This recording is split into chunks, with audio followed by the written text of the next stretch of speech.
Welcome to Jeff's Changes for Life Finding Your Peace. Before we get started, I'd like to take care of the disclaimer. This program, in no way, shape, or form, is a substitute for anybody that requires professional, medical, or psychological attention or treatment.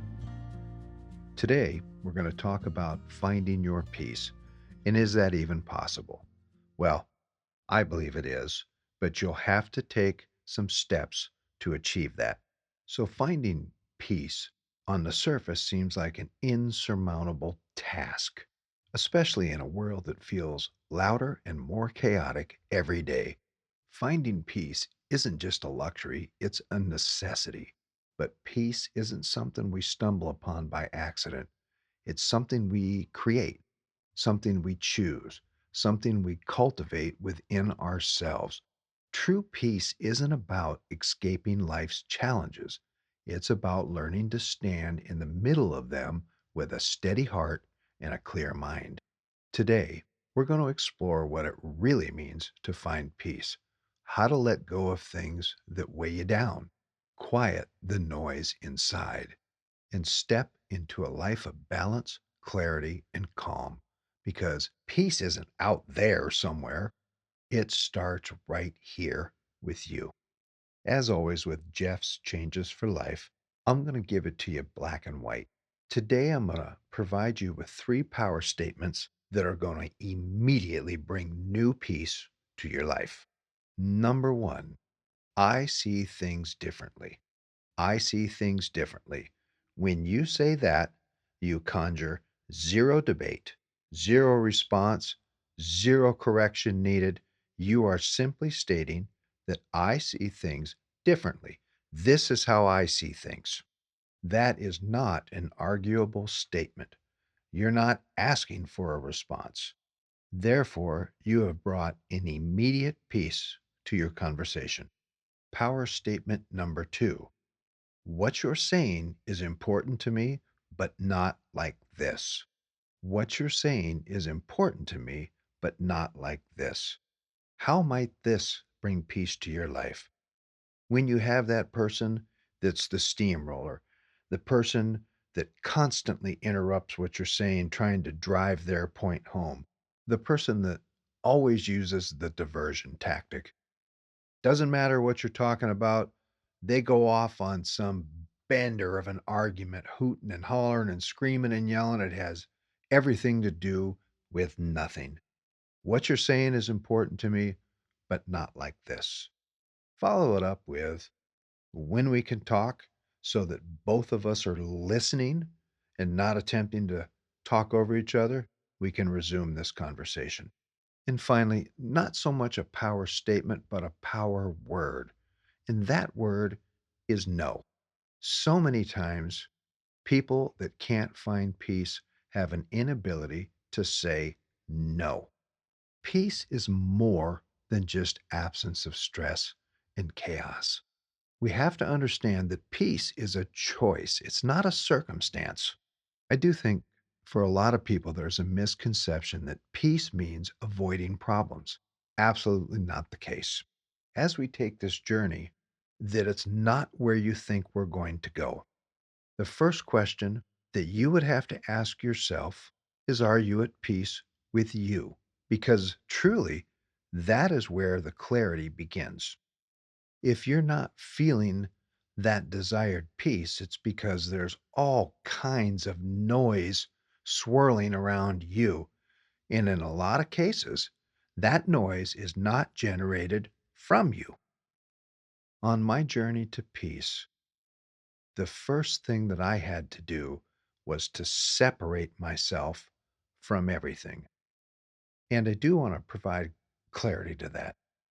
I'm not saying cut people off. I'm not saying that you forget about people, but you do need a determined amount of time to 100% be able to focus on you. So I already know people are saying, well, I have kids, I have a family, I have this, I have that, I can't do that. So there are other ways to do it. And I'm going to tell you how I initiated that disconnect that was necessary for me to start finding my peace, my standard for me. As you step forward, finding your peace, suggestion number one is stop giving your opinion on anything. I hate to break this to you. 98% of people could care less what you have to say. So they'll listen to you if they're in turmoil, if they're spinning. What they're really looking for is this person going to tell me the right thing that I want to hear? But their opinion, I could care less. By not offering your opinion and input, you have immediately achieved a new level of peace. So again, if they ask you, your response is, I see things like this. Or if it's in response, I see things differently. Then you can provide your input. But remember, when you say, I see things like this, or I see things differently, immediately you're going to be more poignant about what you're saying. The second thing you're going to do when you're looking for peace is stop talking about yourself. I'm going to have to repeat myself. It's deja vu. 98% of people don't care what you're doing.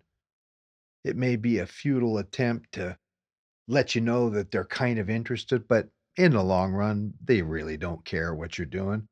So stop talking about yourself because you're just opening yourself up to criticism, to debate, to what are you thinking? And let's be honest, most of that just makes us feel bad. And just thirdly, spend a couple months just entertaining yourself, keeping yourself busy, finding ways to fulfill yourself and make yourself happy. And why would I even mention doing this? Because when you do that, all of the noise goes away. And all of a sudden, you are operating in complete and total consciousness. You don't have the noise corrupting everything you think. You're not trying to battle people for how you feel and should I be thinking this way or that way. And what you'll find is you start creating that value system that I've talked before about, value in yourself. And it's a strength, it's an understanding. And all of a sudden, when you've been away from everything and you built up this platform of truth about yourself, all of a sudden the noise is so easy to cut through. You hear it and see it and say, oh no, peace disruptor. That's not where I'm going. So again, I'm going to attach this to that value and strength that you're building in yourself. All of a sudden, it's going to be real easy to say, hey, what you're saying to me is important, but not like this, because you realize it's impeding on your peace. So, to extend on this process, you do have to identify external distractions, social media, out of control, all of these typewriting warriors that say the most despicable, disgusting things to people. And even if it's not to you, it's hurtful. It disrupts your peace to see that people can act like that. The negativity, the news, toxic relationships, they all affect your inner calm. So, as we're cultivating this peace, you have to understand what's in your hands and what isn't. And again, absolute acceptance. Understand what you can change and what you can't. So, as you're in this growing period that is revolved around self, blocking out that outside noise, and again, we're not doing that forever, but we do need a time away where we focus on ourself. For me, it was about 2 or 3 months. Just dropped out of sight for a while, wasn't taking phone calls, just focusing on me. And what a clarity it brought to the table for me. So when I did re-engage, it was like I was standing on the outside of everything that was happening, just loving and enjoying my peace.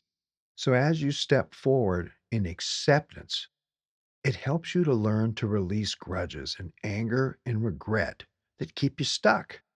And of course, Shifting focus to the present brings clarity and peace, being right in the moment that you're in. So we've gained some power by statements and words. So as you do this, I'm going to suggest that you take it a step further and you involve morning and evening routines that bring balance, morning or evening. One, whatever the time you have, find something that brings balance to your day. Maybe you focus on gratitude. Maybe you focus on breathing. Maybe it's exercise, meditation, or a quiet reflection. So I do think as you're reinventing yourself, this is an important part of stepping out of society. You need to set a standard for yourself of who you want to be as a person. That includes your actions, your decisions, and anything else that goes into creating you. So when you make a decision, is this the person that I want to be? Because when you are functioning in that way, you are functioning in peace because you're good with what you're doing or not doing. So as you take your step back, you're thinking things through thoroughly.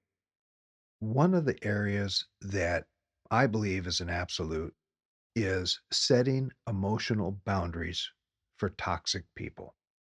You really do have to set the boundary for what is okay and what is not to maintain your peace. So I know this is a vast journey, and I've even considered several episodes and videos for this subject in particular because it's so vast. But remember, peace isn't something that we wait for, it's something we choose every single day. It's not found in perfect circumstances or life without challenges, but in how we respond to those challenges. Real peace comes from within, from letting go of what we can't control, protecting our energy, and making space for what truly matters. So, as you move forward, remember this: peace is not a destination, it's a practice. It's the way you speak to yourself, the way you set boundaries, the way you breathe through the hard moments, and the way you embrace life exactly as it is. Today, right now, you have the power to create a life that feels lighter, calmer, and more fulfilling. So take that first step, choose peace, and let it change everything. As always, this is Jeff with Jeff's Changes for Life. And remember, I've given you 3 power statements to start using in your life right now. I see things differently. What you're saying is important to me, but not like this. And the all powerful no. Have a great day. Today is going to rock because what's better than working on ourselves, especially if it's bringing you closer to your peace?